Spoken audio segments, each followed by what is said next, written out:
Bharatiya Janata party के जो leader हैं वो झारखंड की जनता का मजाक बना रहे हैं।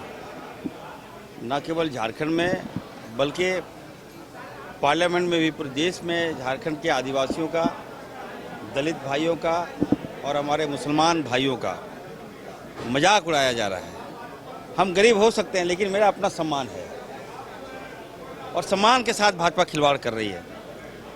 बीजेपी के जो लोग हैं, जो विधायक हैं, जो मंत्री हैं, जो सांसद हैं, वो घुसपैठिया हैं, वो झारखंडी नहीं है।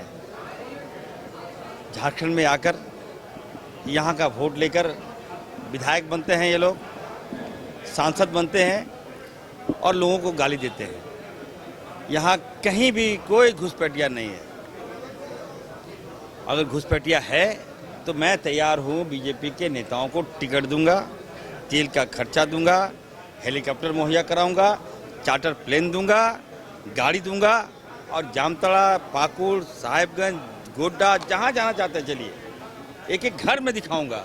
अगर एक भी अगर बांग्लादेशी मिल गया तो भाजपा जो कहेगी मैं करने को तैयार हूँ। और नहीं मिला, एक मिनट सुन लीजिए, बोले हैं, और नहीं मिला तो बीजेपी के जो बाहरी हैं झारखंड में जो बसे हुए हैं उसको झारखंड छोड़ना होगा। मैं बार बार हाथ जोड़कर विनती करता हूँ।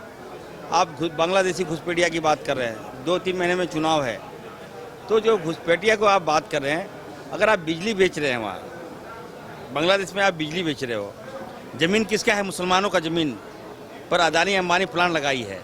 कोयला किसका ले रहे हैं? आदिवासियों का। घास किसका काट रहे हैं? दलित भाइयों का। और आप प्लांट लगाकर बिजली कहाँ बेच रहे हैं?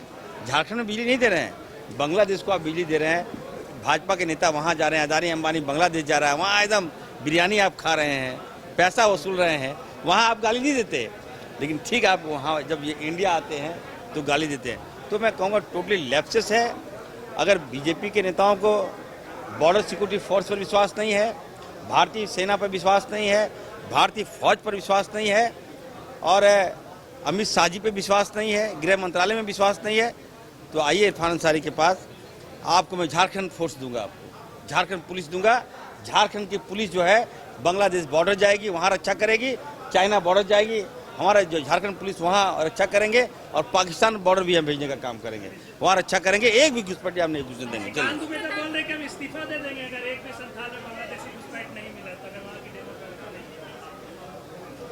देखिए, मैं निशिकांत जी को कहूँगा कि आप 3 बार सांसद बने हैं, तो कम से कम झारखंड के विकास के लिए, आप तो बाहरी आदमी हैं, आप आ गए हैं झारखंड, तो झारखंड के विकास के लिए नई सरकार का फॉर्म हुआ है, गठन हुआ है, कम से कम आप डेवलपमेंट के लिए आप पैसा लाते, इंडस्ट्री के लिए पैसा लाते, कुछ कल कारखाने खुलवाते, कुछ एजुकेशन का हब बनाते। इस पर कभी ये लोग बात नहीं करेगा। ले देखे मुसलमान को गाली देता है, जितना नीचा दिखाना है। अरे भाई, हमारा सम्मान है ना, अब इतना ज़्यादा ब्लास्ट मत कर दीजिए कि आदमी आपा खो दे। मैं बार बार कहना चाहता हूँ, यहाँ भाई भाई मिलके रहते हैं। बीजेपी वाले लोग सारे घुसपैठिए हैं, ये लोग यहाँ का माहौल खराब कर रहे हैं। सरकार का कार्यकाल पूरा होने को है। कौन? देखिए, मैंने कहा ना कि झारखंड में घुसपैठिया का भरमार है। एक और घुसपैठिया आ गया है, भानु। बीजेपी के तमाम लोग जो है, आप देखिएगा 90% लोग बाहरी लोग हैं। उनको नहीं मालूम है कि आदिवासी क्या होता है, आदिवासी का सम्मान क्या होता है। अगर एक आदिवासी मुख्यमंत्री मेरा बने हैं तो इतना अनपढ़ हो रहा है इनको। आप गट्टा पकड़ लीजिएगा, बताइए क्या बीतता होगा आदिवासी युवाओं पर। बताइए क्या बीतता होगा उस माँ पर जिसने आदिवासी को जन्म दिया। क्या बाहर के लोग इसे गट्टा पकड़ेगा आदिवासी का? कभी सोच सकते हैं क्या? इस भाषा का प्रयोग भाजपा कर रही है, भानु जी कर रहे हैं। कहाँ से पढ़ के आए हैं आप लोग? कहाँ से घुस गया है झारखंड में? आदिवासी होना पाप नहीं है। मैं निश्चित तौर पर मैं कहूँगा, आने वाले दिन में देखिएगा, ये आदिवासी समाज को इन लोगों ने गाली दिया है।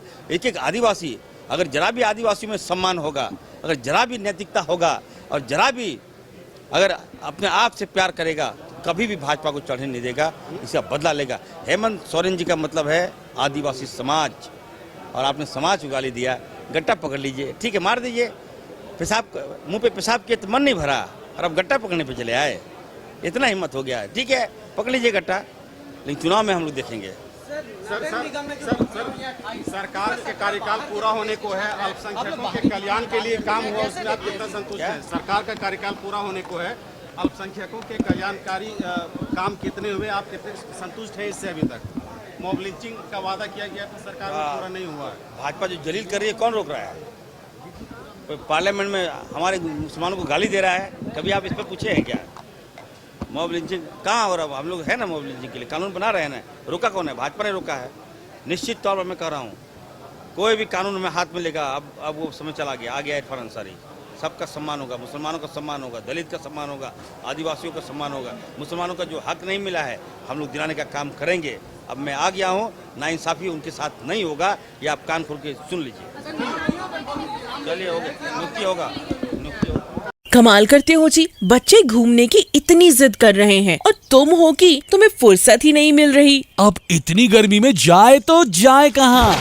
इस गर्मी में मस्ती और फन का आ गया है परफेक्ट डेस्टिनेशन, वाइल्ड वादी, जहाँ है water park, bird park, flower park, trampoline park, amusement park, 250 feet लंबा, जिप लाइन और क्रिकेट स्टिमुलेशन का खूबसूरत नजारा। वाइल्ड वादी, 10 माइल चौक, रांची। वाइल्ड वादी यानी अनलिमिटेड फन और अनलिमिटेड मस्ती।